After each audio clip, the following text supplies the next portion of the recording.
250 years ago, colonists were divided.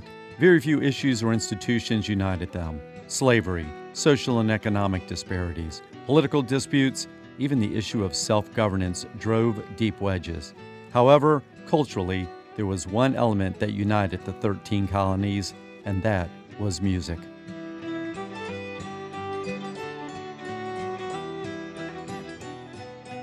How did the concept of music play a unifying force in the colonial era?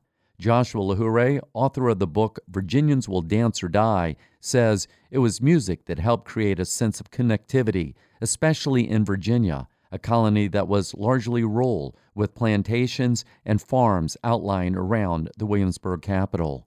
These planters would often get together and they would sort of coordinate their social lives, which included a lot of the music and dancing that they're doing. They would often hire what are called music masters. So these are traveling music teachers that would travel from plantation to plantation, teaching music to the students, the young children of the planters, but also the planters themselves. And what this enabled them to do is all of the people would learn the exact same music, right? Because the music master is teaching that same music to everybody. Music seemed to transcend social classes. It was heard everywhere, as it was the only form of entertainment.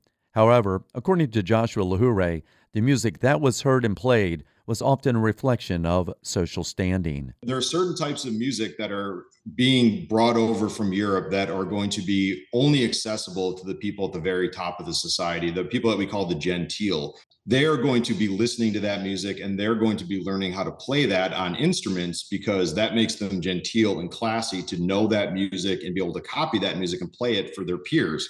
Colonial-era music was also more than just entertainment. It also helped to relay news and gossip of the period.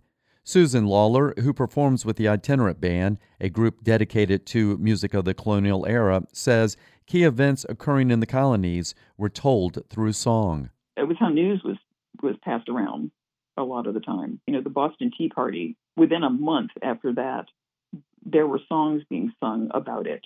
While formal plantation balls were often where music was featured, taverns were also popular venues at the time.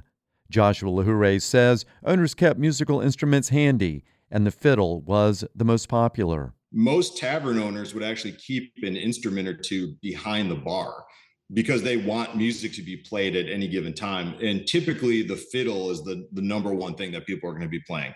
So either people can bring their own instruments in and play them, or the tavern owner will just loan out theirs so they can play it. But if you walked into basically any colonial tavern, there's almost guaranteed to be someone in there that's playing a song on a fiddle.